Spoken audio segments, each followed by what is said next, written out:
welcome in. Wrong side of the pond. He is DJ Schweitzer. I am Jeremy Lance. Heading into the big, scary final World Cup qualifier international break, but we got a little bit of a smattering of European football to talk about as we head into that. Yeah, a true smattering. It was like an abbreviated schedule that we were dished out this past weekend. Yeah.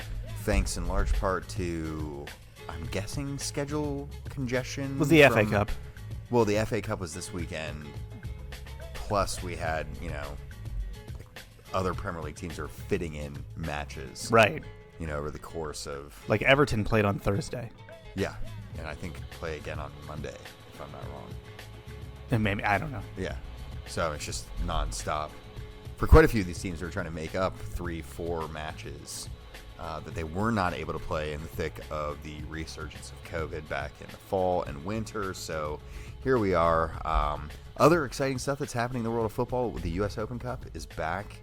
We're watching it. We're watching it right now. We're watching MASL literal legends, the Las Vegas Legends. That's right. Playing. They're up big against what we thought was the Chattanooga Red Wolves. Apparently they've franchised out to a few other teams. Yeah, they have what we've learned to be two USL League Two sides. One based in the relatively understandable Dalton, Georgia. Right. Although I feel like that logo should just be a rolled up thing of carpet. That is pretty much the only thing that anyone knows about Dalton, Georgia. Right. It is. Yeah. I have literally been to Dalton, Georgia, by the way. I have too. Yeah. There's a community college there that I visited several times in my old job. And is that where you go to learn how to install the carpet? I guess so. Okay. I'm not sure. We didn't specifically talk about that when I was there. But, yeah, they have one there, which geographically makes sense for Chattanooga. This other one, though, we were like, PC. Park City, Utah. It's a suburb, if you will, of Salt Lake City. Mm-hmm. There's a very large ski resort there. Yeah. Park Shitty, if you actually do any local skiing around there. Utah is like... Is that like where like the locals go, or is that the touristy area? It's definitely the touristy area. Okay. But yeah, Park City, it's like, base is super developed. There's like lots of shops and restaurants and bars and that type of stuff around there. Whereas Utah is more of like a rough edge, like skiing area. It's supposed to be more frontiery. It's a little bit harder skiing typically compared to some of the more out west resorts. So that all the other resorts kind of look down their noses at Park Shitty. And that they have a Red Wolves franchise there just kind of doubles down on that entire idea. So I'm excited. I'm excited for them to fight back in this second half here where they're down 2-0. Fairly certain the keeper for the Legends, now your favorite person in the world. Oh yeah. Is just like a dude that just plays in like indoor leagues all around the city. Oh yeah, absolutely. I went and checked out his Instagram post. He's basically just a indoor all-star. Just a guy looking to gallivants around for anyone who's willing to give him a little shot at flying a little closer to the sun. So I'm in. I'm not blaming him. I'd be doing the same thing if I were in his position. Even though he's pushing out a little bit on his extra large goalkeeper get up there. We all do from time to time. Well, I mean, I'm certainly pushing out on my shirt a bit now. But that's not why we're here. We're not necessarily here to talk about the Open Cup because we're partially here to talk about it. That's true. Yeah, it is weird having the Open Cup back. Every time we get into these early stages of the Open Cup, and now that ESPN and YouTube is kind of platforming a lot more matches, so you can see a lot more of these lower league matches from around the country. Oh, it's awesome. Man, just gives you back the nostalgia of just that lower league vibe that you and I used to be so ingrained with. Yeah, after we've been pulled away by the bright lights of the first division. Yeah. Sucked away, if you will. We've been sitting here reminiscing about some of the teams we rubbed shoulders with, sides like the Las Vegas Legends, who we went and checked out their website, have not updated their website in several years. You feel like this would be something you would tell people about, like, hey, we're in the Open Cup. You can watch the match on ESPN Plus. You here are ways you could do that. Yeah. You can stream this match in high definition. Yeah, if you would like to, you can even put it on your television if you like. They couldn't be bothered to do that. No. They also don't have an active Twitter account for this thing going right now, which is fun. I feel like that's like you either have a college intern or you don't at that lower level, and if you don't, then it's just someone's like mom or cousin just kind of running the account. Yeah, I mean, I can remember when our owner was tweeting stuff during the game, we had to be like, "Hey, you should be doing that." There was an away trip that myself and our good boy Charlie Hatch went on, where twice during the trip, Charlie read me the tweet that had been put out by our account, and I had to tell him, "Hey, can you go in and delete that?" Yeah, just lessons. Go delete that. Yeah, if there's anything that we're learning from the New Amsterdam FC case on Twitter is that you don't give the keys to the handle to the owner. They needed somebody in there, some filter, some volunteer comms intern to be like, I'm gonna go ahead and delete this, and also remove access. I'm gonna change password. I'm gonna change password on this so that you can no longer. In fact, can we make this a two-stage authentication to access this from now on? Might need to do that.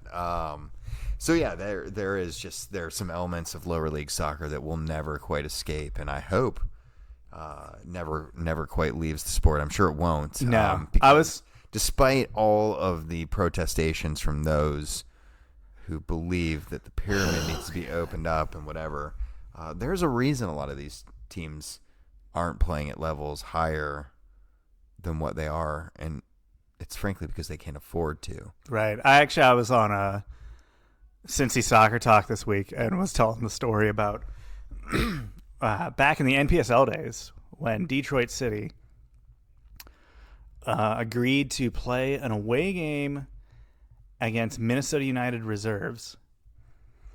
They spent $20,000 to fly the whole team from Detroit to Minneapolis.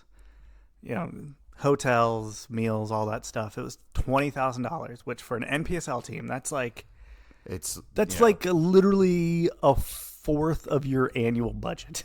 yeah, easily. And then they ended up getting like a red card like 10 minutes into the match and got just their doors blown off. Yeah, they really did. And it was like you just spent 20 grand to go fly all the way over to Minneapolis and get a red card and lose. Yeah. And, people are like, well, why did they spend so much to do that? Well, there's a giant lake sitting in between the two. You got to go around it. You really can't drive around that. I don't think people can comprehend really how far that drive actually is. It's quite large. There's a ski resort in the northern upper peninsula of Michigan. There's that one that juts up into Superior. And I've been eyeballing it forever because it gets a ton of snow all the time. And it's 17 hours to drive there. From here. From here. One state away. From one state away. I just don't think people really grasp how long the distances are there. So yeah, it's a bit of a poke. It makes those undertakings so expensive for these lower league Absolutely. sides. I mean, travel is an absolute burden for lower league teams. We're watching these two sides here, and they're playing at what looks to be a really nice park in Las Vegas, lit up. It's got seating. At least looks like it's able to charge admission. Sure.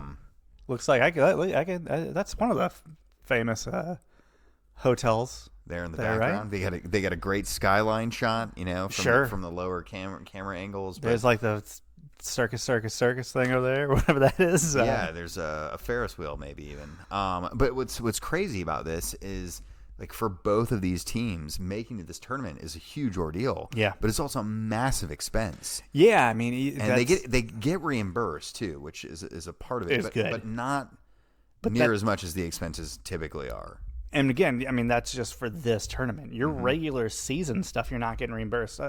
And travel gets hard. Like, I remember, in the NPSL days for us, for the Cincinnati Saints, it would generally, I mean, I also just don't think people realize just how, like, I don't want to say cheap, but like, you just don't have a lot of money to spend at that level. So like how the team traveled generally is like the team captain or the assistant coach that day would go to the rental car company and rent like a 15-passenger van or something like that, something similar size to that. And the whole team would just hop on in and they would drive to whatever they're playing. And that's why you also, at that level always have like, you play 2 away games in the weekend. Mm-hmm. So you can kind of just make it one large big trip. Yep. So they would drive, like literally the players themselves are foot on the pedal driving, taking turns to the venue, get the hotel. They get hotels and they're set up for that. But like, it's not only is it not glamorous, but like even the not glamorous stuff is like still making things super tight for a lot of these clubs. Oh yeah, and I mean you mentioned the 15-person van. Like you're hoping that you filled up that van. Sure. For that road trip, like 15 guys for an away road trip for an NPSL. Yeah, going Cincy to Ann Arbor. Team, like 15 is a good number. Like you're hoping that you have that many at least, because there are times, which I'm sure you're getting ready to say, where like you couldn't do that. I think you guys registered some players like along the way. We one time played. This was the same away trip. This was actually our away trip to Minnesota. We did not fly and spend $20,000 on that. We all drove, which is not advisable. It's like 16 hours. Yeah, too much. 16-hour drive to Minneapolis from Cincinnati. We had 10 players make the trip. Yeah. Our assistant coach basically had someone else's card to be, hey, I'm a player. But his plan was to not play. Mm-hmm. That assistant coach also a goalkeeper, so like not really sure what he was going to be able to do coming off the bench. No, not a whole lot. And we rounded out the roster to have enough field players by luckily our starting goalkeeper's roommate at the University of Dayton lived in the area, and he came and played again using a player registration card from someone else on the roster. Hopefully no one from the MPSL ever hears this episode. Those people can go kick rocks. Yeah. Well, enough about the Open Cup and lower league travesties that we've experienced. As fun as they are, they will continue on in the next round of the Open Cup. Multiple lower league sides will be, I think, facing off against the pro sides. Yeah. Some of the lower league ones. Would like to point out we actually did win that match. Oh, there you go. We won that match with no bench. We had Luke Spencer, so that way we had like a pretty good player that we were fielding at that time. I think that was like the only weekend he turned that was out for definitely the only away game that he made. I think he said like that was the first and last time I pulled on that shirt. Yeah, I think he made maybe a total of 6 appearances that season. Yeah. And I think mostly they were home games. It's kind of the way he described the experience. I can understand. Sounds about right. Seems about right. Let's get over to the Premier League. There was an abbreviated, a smattering of matches. Again, going all the way back to Thursday. Yeah. Where let's actually just start there, where Everton gets a huge win. They can do it. They can do it. They go down to 10 men late in the match, and my buddy, who's a Newcastle supporter, he got all excited. He's like, "Oh, all right, we're gonna pull this out. We're gonna get this goal. They've given us the life. Here we go." Mm-hmm. And then he was like, and then 5 minutes later, because I was at work, I wasn't watching the match. 5 minutes later, I get a text of, or we could just give up a goal with the man up. Yeah, which they did. Huge win for Frank and the boys. Mm-hmm.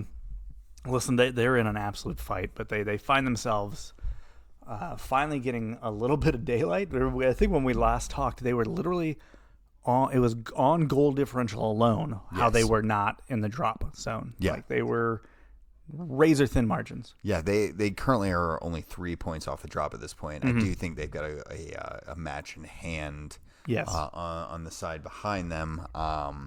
So a little bit of daylight, like you were saying, that they now have in between them and the people who currently find themselves in the drop zone. But yeah.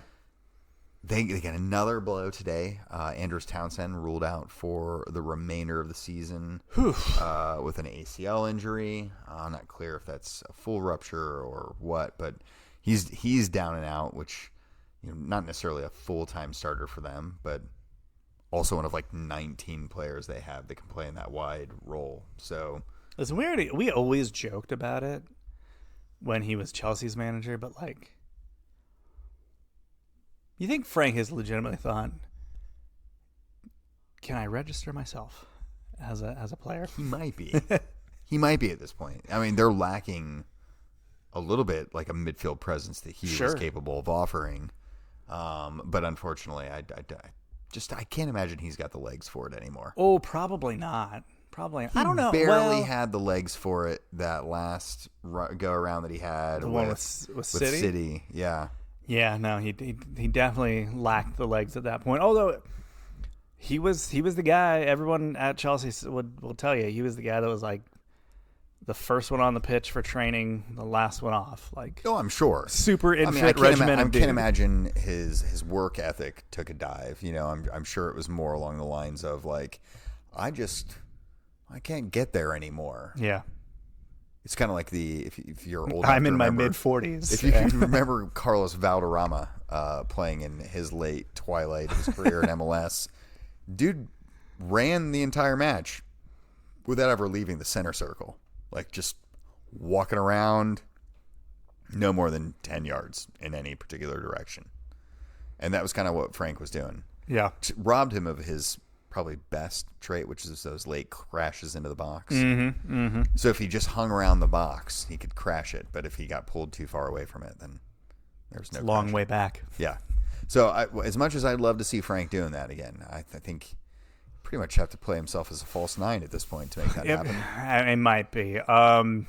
They cleared up their schedule a little bit by bombing out of the FA Cup over the weekend. Prioritization. You could tell that they had made a choice just by the fact that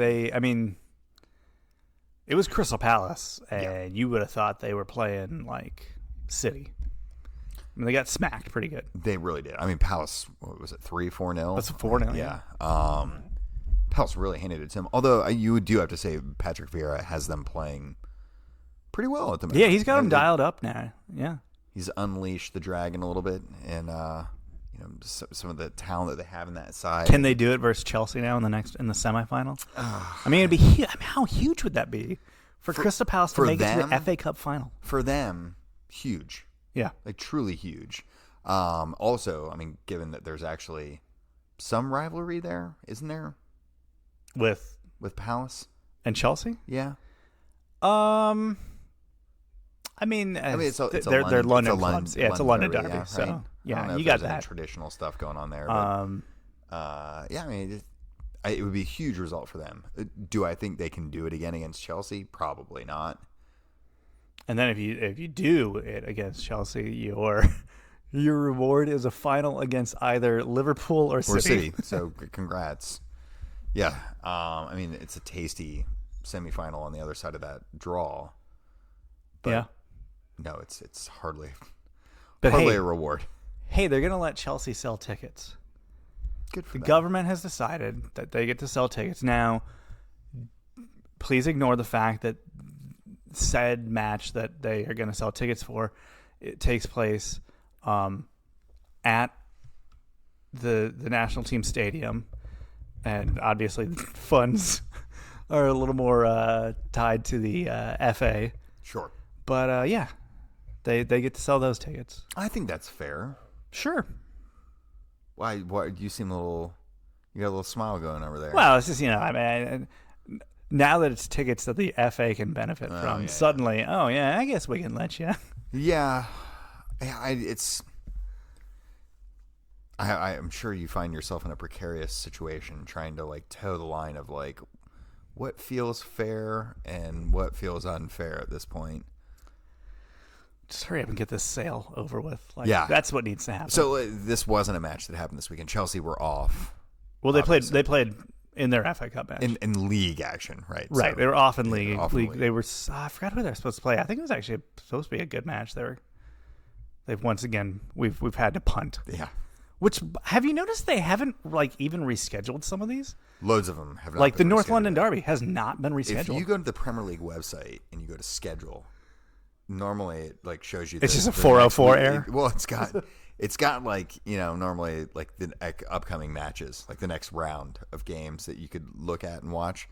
At the top of the schedule now, there are like a entire table's worth of games that say to be played and have no dates attached to them whatsoever. It's got to be at least 12 to 15 matches. But so you have North London Derby, you have Arsenal, Chelsea. Yeah.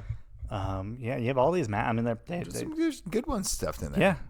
All right, so as I was saying, Chelsea off from the league this weekend, obviously. Played Middlesbrough. Yeah. The Giant Killers no longer able to kill that no giant. more Giants.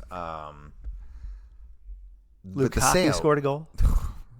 Then he was courtside against him and Ziyech were there watching the Nets. Then like 48 hours later. At least it wasn't the Knicks. Ain't nobody want to go see that. Someone does. Spike Lee. Spike Lee does. Yeah. You're right. So him and the rest of the cast of Do the Right Thing. Yeah, sure. So what I'm getting around at though is the sale you mentioned it a moment ago. It sounds like they've whittled it down to a final 3. Yeah, we were actually thinking today, Wednesday, as we record, that today was going to be the day that we were possibly going to hear the short list announced. Okay. That has not happened yet. I don't know when it's going to happen now at this point. If that's going to be a tomorrow thing, a Friday thing. No one ever promised you a short list thing. I know you put out your top 3, but what I really most want to know is who you don't want to be on the list. Everybody not on that top 3. Like I'm terrified about. Those are the most of the bids terrify me. Well, what it's Saudi really media terrifying. Yeah, not a good idea. Well, what we've really come to find is that most billionaires, if you really just pull back just a hair of the curtain, you'll just find literally piles of bodies. Just it's funny, piles and piles of bodies. The whole Ricketts thing. So like my big beef with the Ricketts obviously is just the fact that it's Cubs based, they're right? Terrible owners. Yeah. What everybody in the UK is freaking out about is, and the reason I'm not freaking out about it is because it's old news here. In 2019, I think it was. Somehow emails surfaced from the patriarch of the Ricketts family that basically was, very Islamophobic statements, basically just saying that just Muslims are the enemy, basically. Yeah.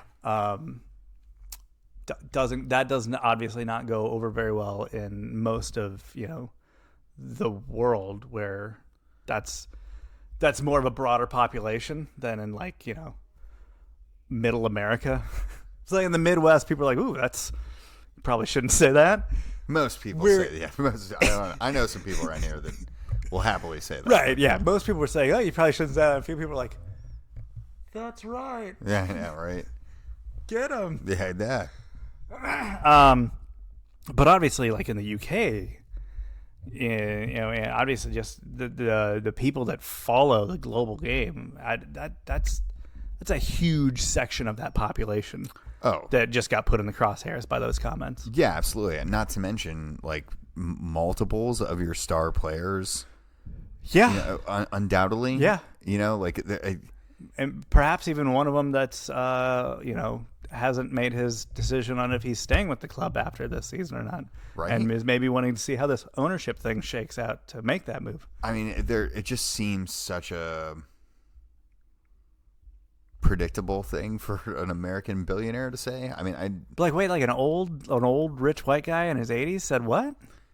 No way. Let me guess. He also has voted to keep taxes low. I think Bill Burr had a whole thing about that when Donald Sterling got caught saying all those things, and he was like, "Yeah, What do you think people in that age group say? Like they all do. Like that's you live long enough, you just start saying bad stuff. Not to mention that like he lived in a time he probably remembers when there were like segregated water fountains. Oh yeah, and, like his opinions were shaped during that time frame. Like, and were the opinion of the day. Yeah. So hardly surprising, but also like you find that stuff and you go, oh. No, they should not be owners either. Yeah, so that's one ownership that's bad. Saudi media, as I said, obviously literally the propaganda arm of the Saudi government. Yeah, that's problematic to say the least. Yeah. The Jets owner. I mean, there's just some other like American owners that it's like, you're not even good with the first team you own. Why would we trust you with another one that's gonna need way more money pumped into it? Yeah. I do like the game too that's being played right now, where it seems like liquid cash that's available in the deal is like a big aspect of it, because the implication is transfers would flow forth from that number. Sure. I just don't find that to be predictable or to be anything that's even realistic. I feel and I think you're also like, obviously everybody that's putting in a bid is going to talk a good game, right? Oh, sure. Like they're all going to talk a good game about their grand plans for the club. Like no guy is putting in a bid going like, and we're looking to turn a pretty mean profit, and we'll shave every corner available to make that happen. Even if that's their actual intention. Yeah. Yeah. Like no one's going to say that out loud. Yeah. Because obviously they're not going to get the bid, especially when it's kind of been made pretty clear that like they want to find someone that's going to have the best interest of the club. A good steward for the club. Yeah.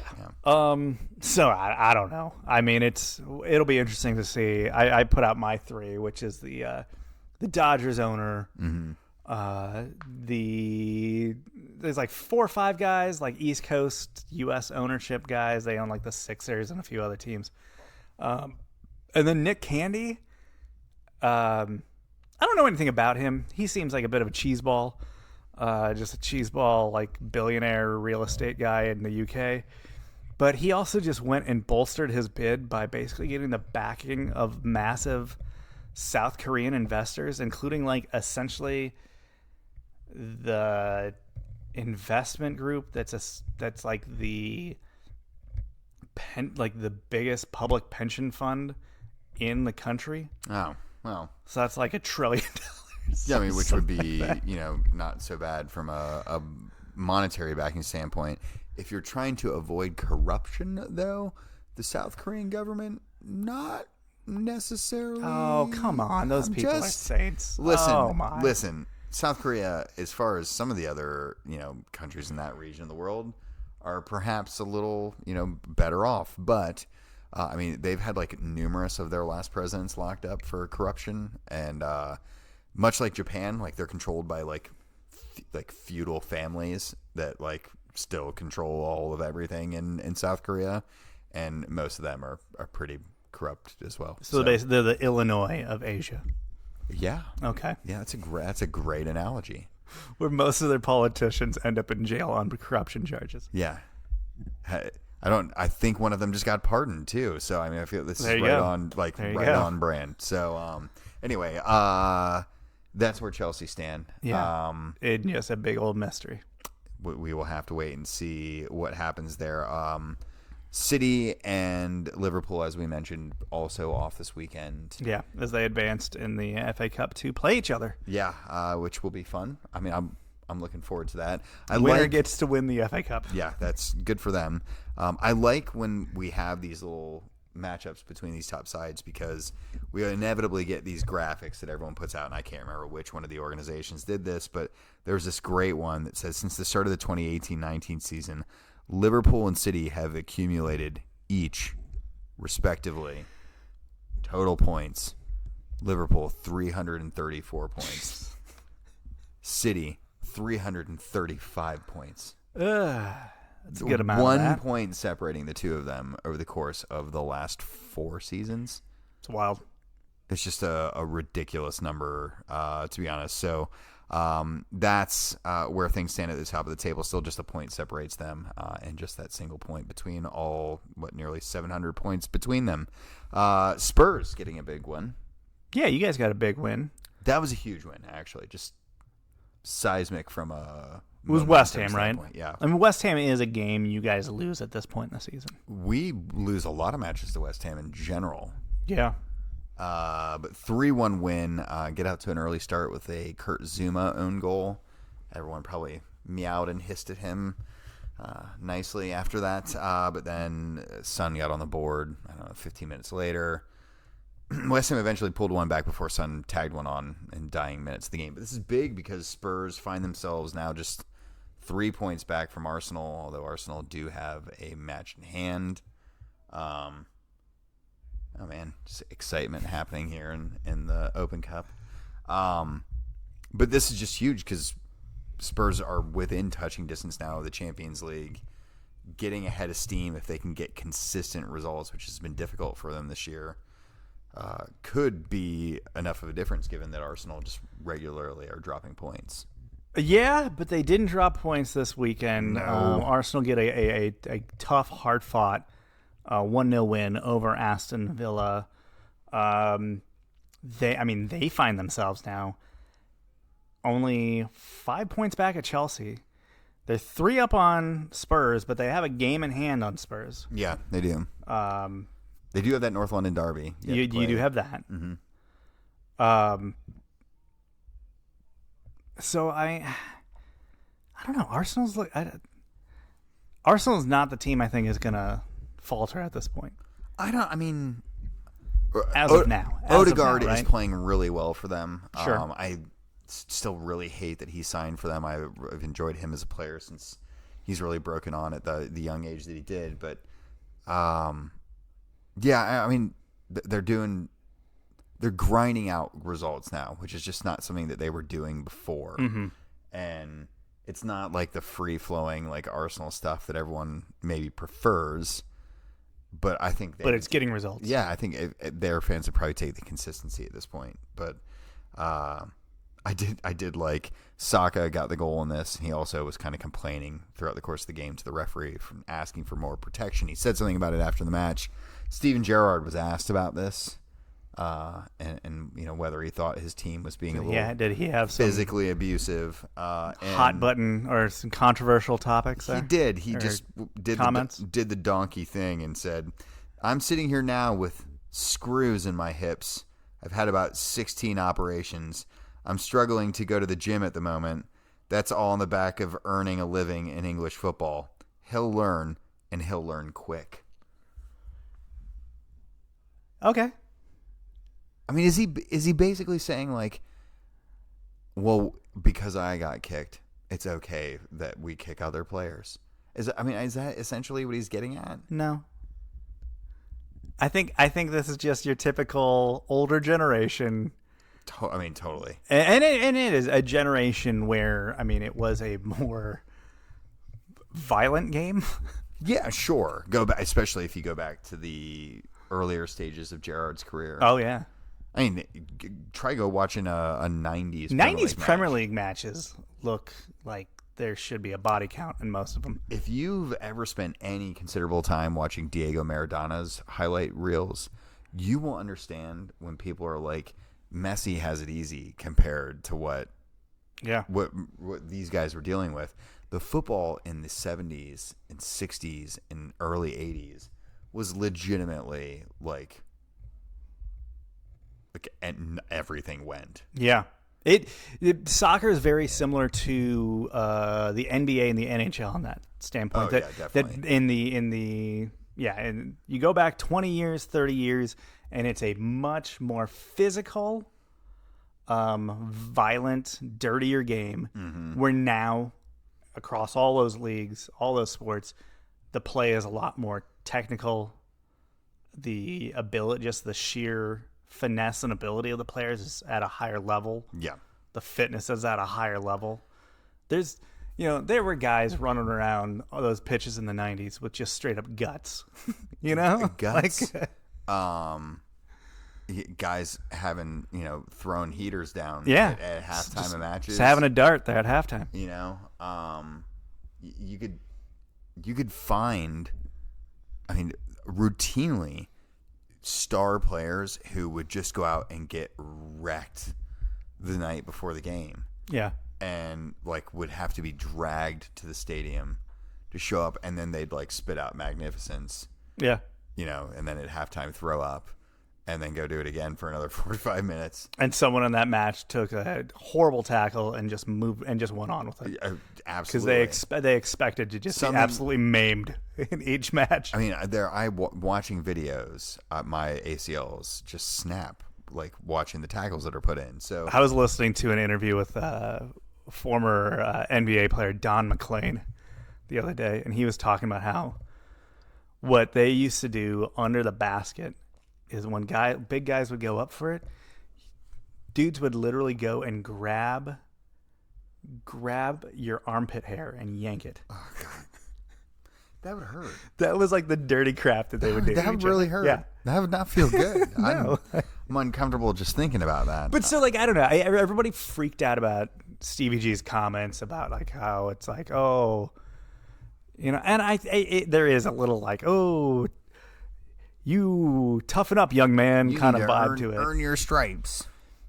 But it's like, yeah. I don't know. Steven Gerrard, I feel, has earned a right to say some comments that not everyone's going to enjoy. Listen, like, I can't remember. Someone tweeted this at me because I made a joke about it the other day when he made these foolish comments. When he was in charge of Rangers not all that long ago. Sure. He was literally in the press begging the referees for extra protection. So it's just like because the Scottish Premier League looks a lot like the 90s, like 90s Premier League, sure. Yeah. But it is a little hypocritical to hear Stevie G, who's undoubtedly asked for the same thing from referees as well, despite the fact. I mean, our good buddy Jason Ridge made this fabulous point. Part of the reason that Gerrard's got screws in his hips and he's had all these surgeries is because he never learned how to adjust his tackling style. Like, that dude went in balls to the wall on everything. And it was like, hey, you fool, when you're old and falling apart, maybe. I don't know. You don't do that. Don't get stuck in like that every time. You don't. No one's making you do it. So there is your abbreviated Premier League rundown. There were other matches, but they're mostly unimportant at this point. MLS? Anything fun you have stashed away and I got a whole overreactions for us? A whole list of overreact, underreact. Mm-hmm. I did have someone ask me, they did not understand what either of those really meant. As in, are we overreacting, underreacting? I don't think we even really know. I think it's been fluid also this whole time. We're just going to... Basically, we're trying to say whether the people should be overreacting, or is the reaction that's happening an overreaction, or is reading too much into that an overreaction, or an underreaction? Is in what's happening on Twitter right now? It is yes. Should people Twitter be angry is about a 24/7 overreaction? Yes, everything. Or should people not be angry about this? If they should not be, it's an underreaction, right? So it's like, hey, Team A got their doors blown off. Should people be freaking out? Should they be overreacting? Or should they be like, it's week 3. Let's pump the brakes. And listen, if we change the definition of this again, well, it's okay. You just keep score at home. It's our show. We can do whatever we want. So overreact. Okay. Underreact. Let's start right here. FC Cincinnati, 2 wins on the spin. You got a winnable match coming up on the road to Charlotte, who did get a big win over the weekend. We'll get to that in a second. But, it's an expansion side who has also not played particularly well in 2 of their 3 matches to start their campaign. Should you overreact? I mean, is it... Should the fans be overreacting? Yeah. Should we be overreacting? Should we be sitting there going like, this is awesome? I think we deserve to overreact here in Cincinnati to this string of 2 victories. It's the most impressive winning streak we've had pretty much in the MLS era at this point. I can't remember what the last winning streak was. I'm sure it dates back to 2020. Probably 2020, maybe 2019 even. 2019, there were some streaks actually. They had some patches where things looked good. That first season in MLS, quickly fleeting, but yeah. But no, I think they should be overreacting to this in a good way, right? Like they've earned the right to be exuberant and enjoy this at this point in the season, even though the season is quite young, right? And there are obviously going to be stumbling blocks to come.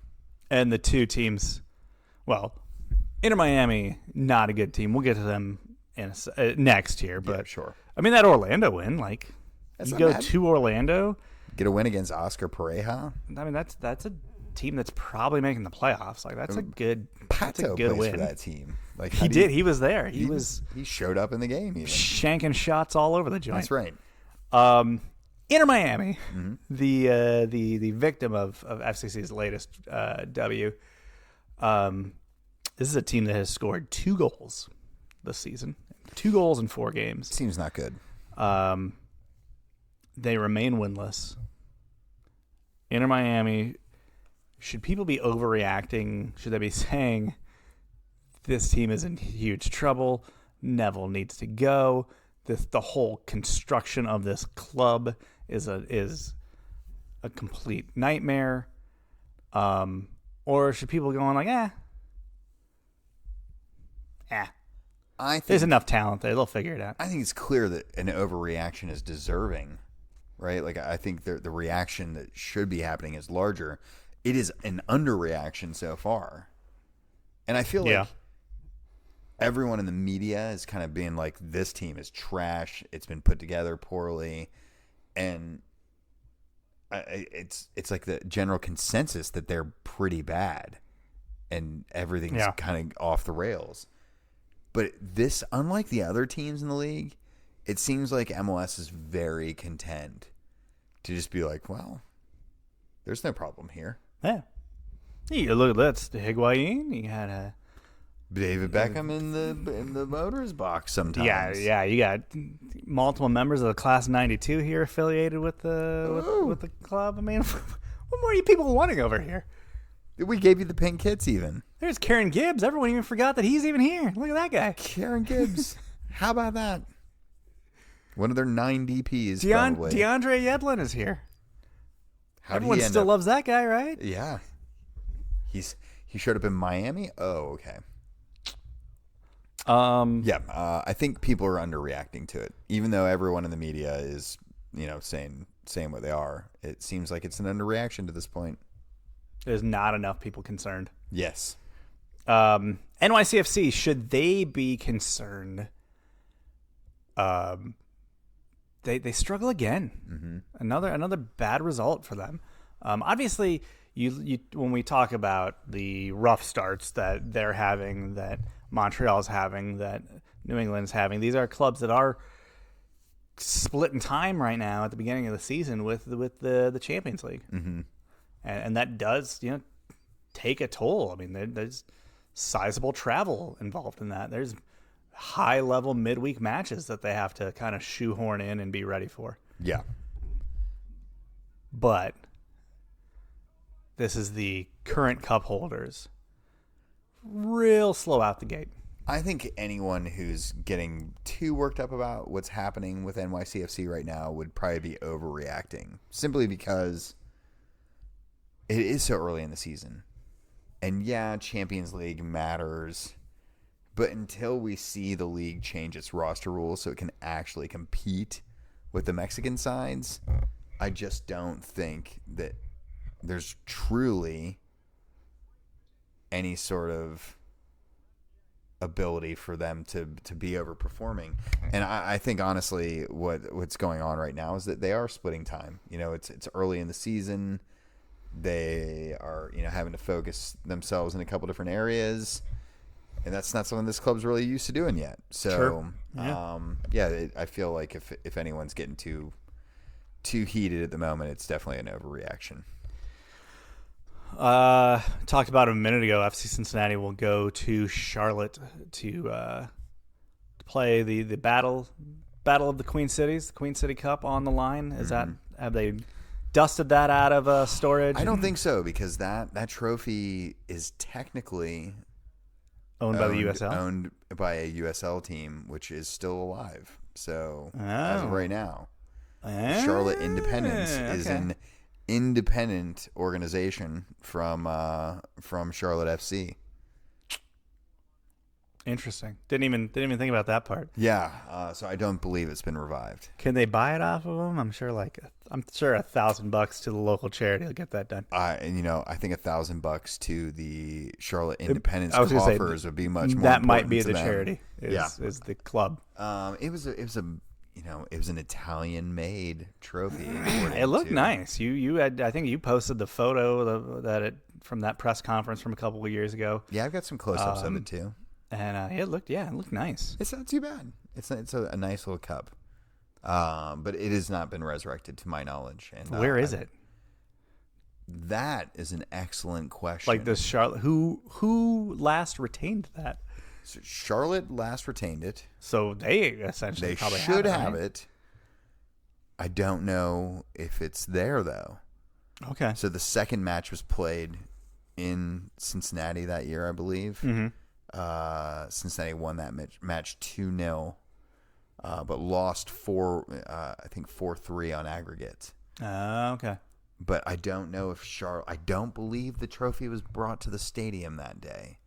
So they had to mail it. Like, oh well, we'll throw it in the mail. We'll FedEx that right over there. Notice how much it would cost to FedEx a trophy, but like a couple $100. More than the value of the trophy, I would presume. More than the value of the rivalry. Yeah, for certain.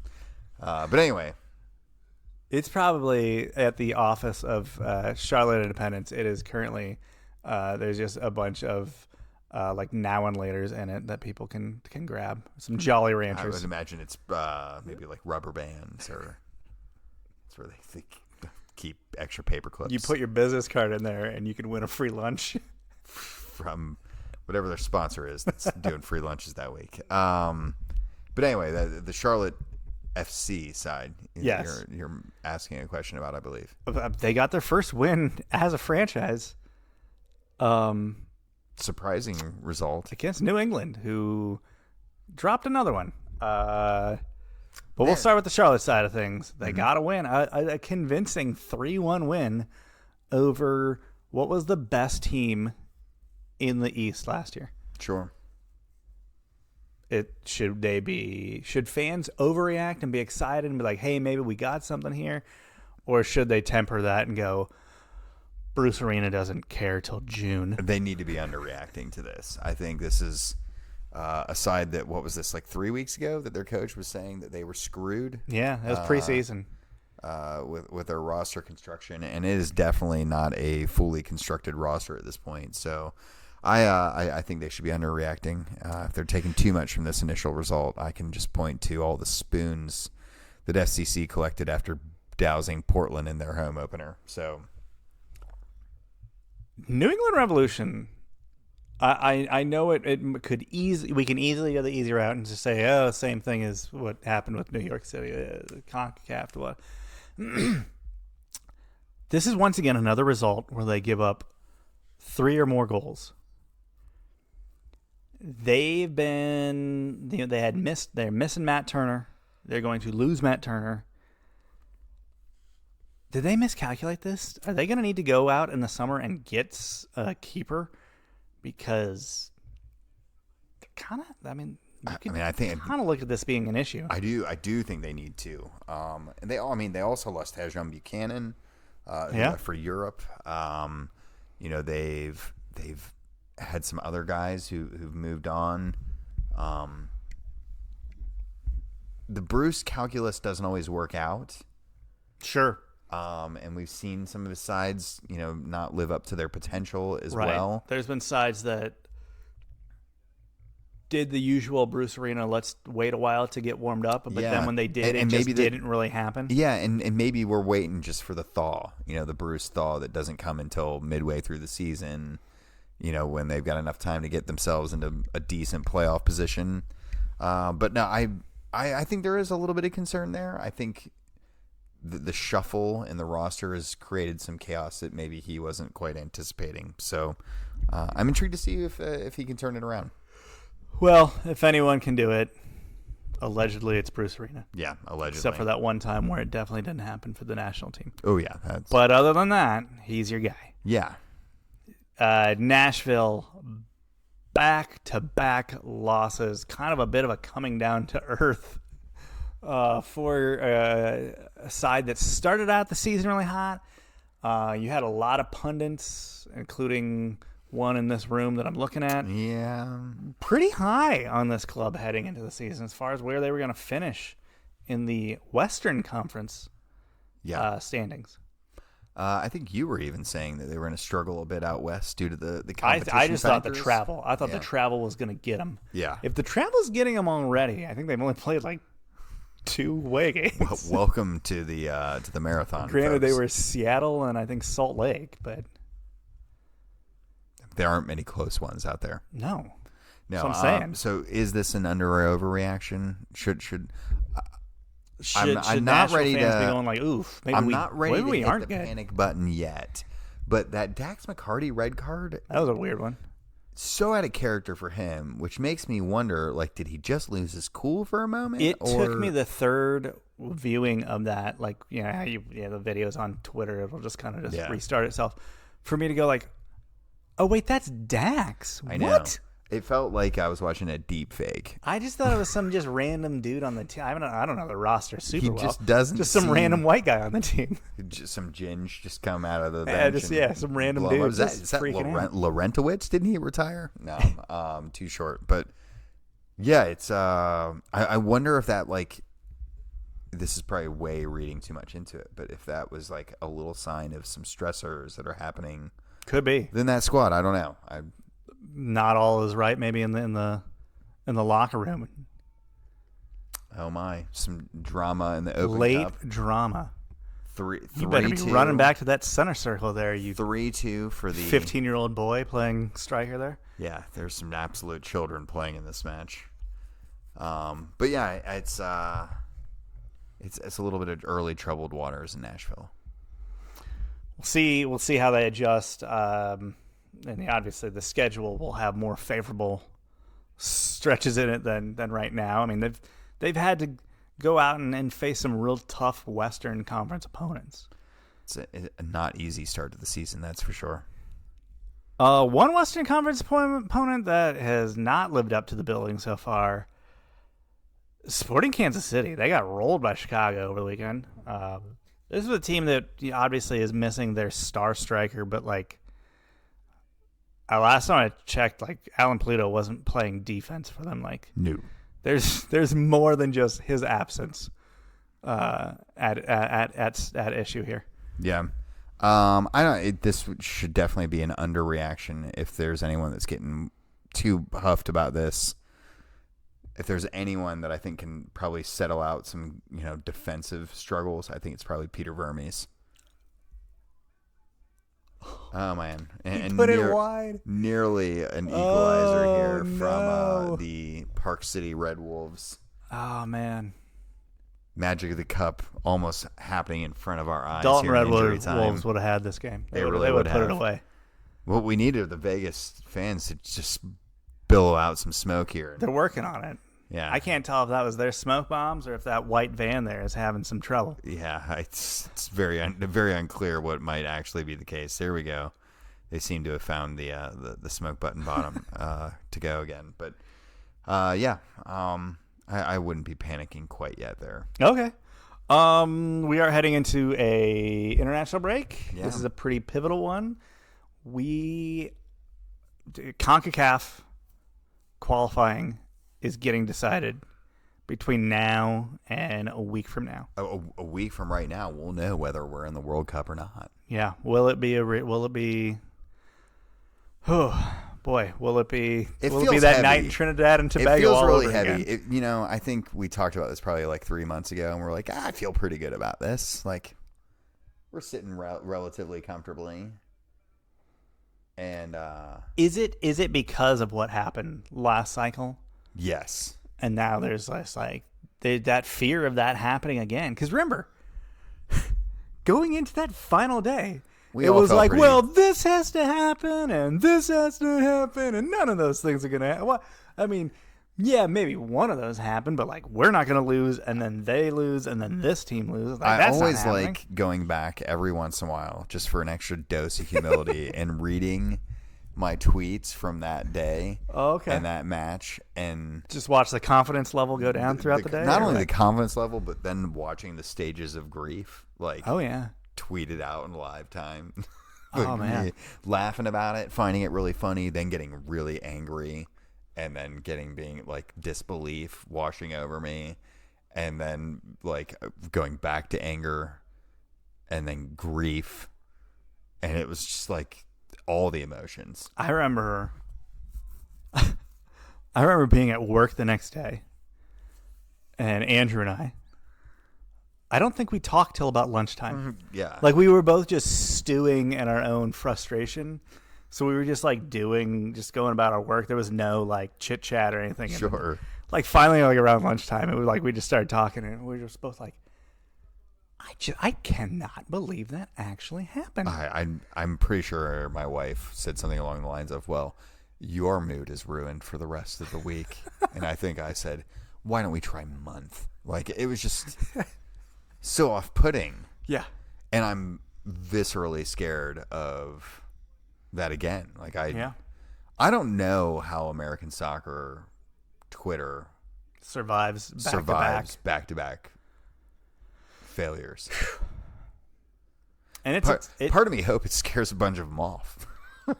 But and listen, I mean, the U.S. have a daunting task in front of them. Not only do they have to go the hardest match that's always on the calendar for them, away at Mexico at the Azteca, get your Ziploc bags of urine ready. Not only do we have that, but the two other matches are against the two teams right behind them that are scratching and clawing for that, hopefully for them, that third or fourth place finish. Yeah. It's like the three worst possible opponents. Yeah. Because like I'd rather have Canada. Yeah, I would rather have Canada be in that second or third match, because they will likely, with a win against Costa Rica tomorrow, they will clinch their first World Cup berth since the 80s. You might not have even been alive then. I think it was 86. It was 86. Yeah, that's the year I was born. So I was just a couple months old. Well, there you go. So a wait that has lasted my entire life for them. There's a part of you that shines a little bright. Huh? There is literally a part of me that is Canadian. So that's what I'm saying. Just that little bit of you just shines bright. Yeah. So I mean, hopefully tomorrow's the day for them. I know like they're supposed to be our like big rivals now, and like I don't know, it's Canada. Like it's just how you can't get mad at them. And it's just cool that like they're rising to this level. Like they should be. That's good to see. They should be. That's good to see. We need someone else to push us a little bit. Yeah. It's a good thing for us as a country. Okay, so we've got these three matches. We have the Azteca difficult match. We have to go to Costa Rica. Obviously, that's going to be difficult as well. Home to Panama, in between those. Panama, they're playing in Orlando. There are home. A lot of people who've kind of been looking beyond Mexico to that Panama match. I think I talked about this a little bit with the guys on Cincy Soccer Talk. Like, the more important 3 points is the Panama match, right? It's the Mexico match is going to be what it's going to be. I think all three, anywhere you get 3 points is going to be important, right? Like, I don't think there's a ranking of importance there. I think what is different about the Panama match is its winnability is so much higher than the other ones. That if you road screw that matches in CONCACAF are difficult no matter where you're playing. Right. We could be playing El Salvador for an away match in one of these, and we could be playing. I have no idea what's going to happen. Martinique or I don't know, Belize, and find the same things to be problematic. So we could be playing Trinidad and Tobago, and you could lose. Yes. An island nation smaller than your smallest state. But sure, yeah, why not? It's a little maddening. So I don't know. I think it is the more winnable game. I don't know if the points are more important. Well, I guess it's getting 3 points. Mm-hmm. It's a 6-pointer, right? Because you get your 3 points, and they don't get 3 points. It just pushes them down there. Yep. Can't get those back. So what's your confidence level? Like give me a for us temp check. Qualifying? Yeah. It's still pretty good. Mm-hmm. But obviously that seed of doubt lives large in all of us right now. It's getting larger, I feel like. I don't know. Because here's what's going to happen. The Mexico match is not going to go well. Mm-hmm. And we've gotten one over on them a time too many without them getting one back. We're playing with house money here. Yeah. It's going to go bad. And just the vibe. The vibe of the supporter base is going to be in apocalypse mode. I think it is. We're going to my biggest concern is it's going to bleed. It's going to bleed over into the team. Like I truly am worried about that. And then they show up to Orlando to some nervy, anxiety-riddled crowd, and it's just a complete gong show. Bunch of neckbeards just sweating in the Florida humidity, just yelling, chewing their fingernails to the stump. Something to look forward to. So that's my fear. That is my fear, that the Mexico match is an L, and everybody implodes from that point on. It seems a highly likely scenario. U.S. soccer Twitter will implode. Any dropped points cause implosion. Oh, absolutely. At any point along the way. But to Azteca points dropped, I think like best case scenario there is almost certainly a draw. Yeah. Given the injuries. Give me a 1-1 draw, no injuries right now, and I will see you Sunday. Yeah. Ship Christian home in some bubble tape. Yeah. No, I'd appreciate that. Yeah. On multiple fronts. I'm sure you would. Should we get around to winners and wankers? Winners and wankers. Give me your depressing thing first. My wanker, and I feel like I've gone a little too hard on this, but I just can't get over it. TQL Stadium is 1 year old. We are into match day 2 of their second season. Mm-hmm. And most of the PA system is broken. The sound system at a brand new stadium is already broken. How have we done that? I'd love to say I know the answer to that. I don't. I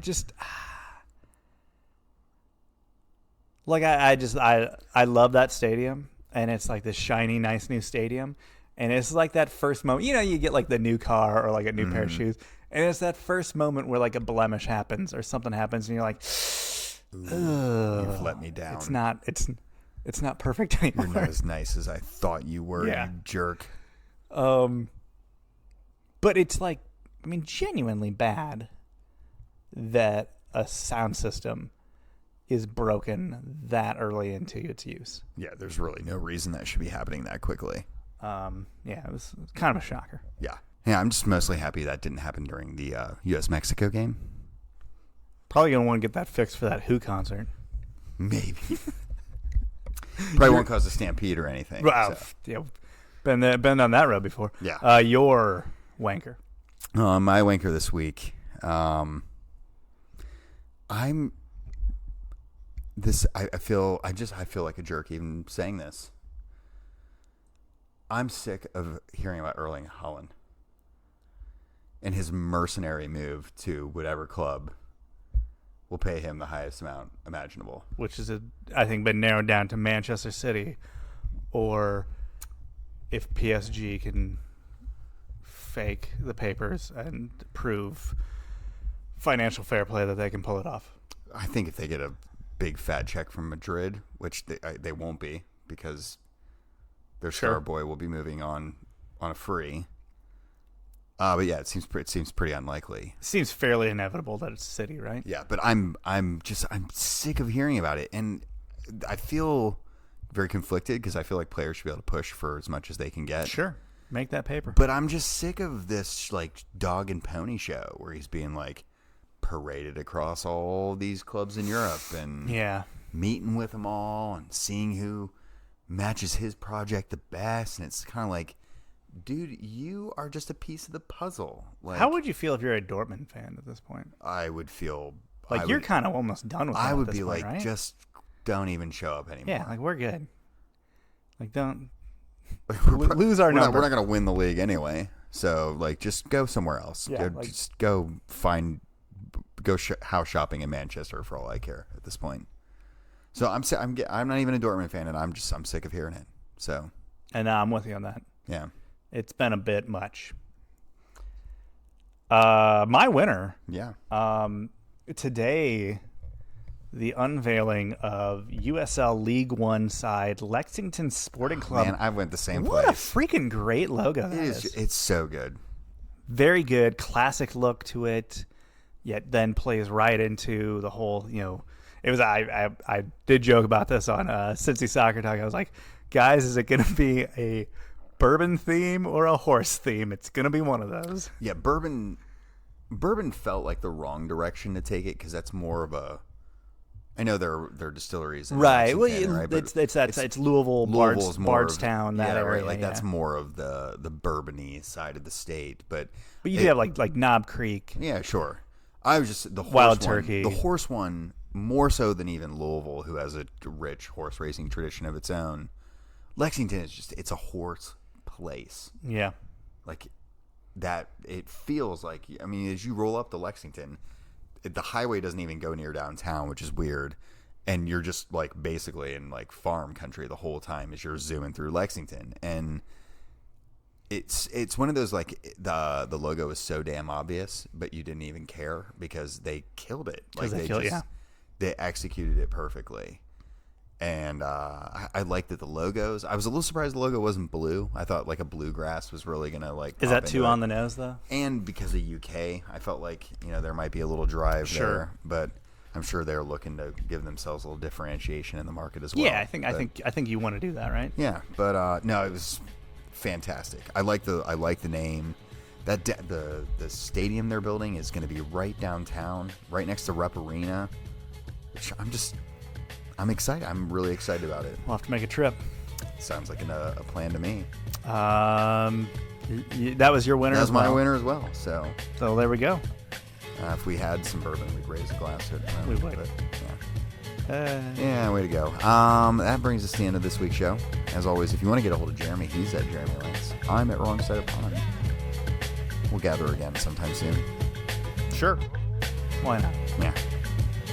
Bye, folks. Bye.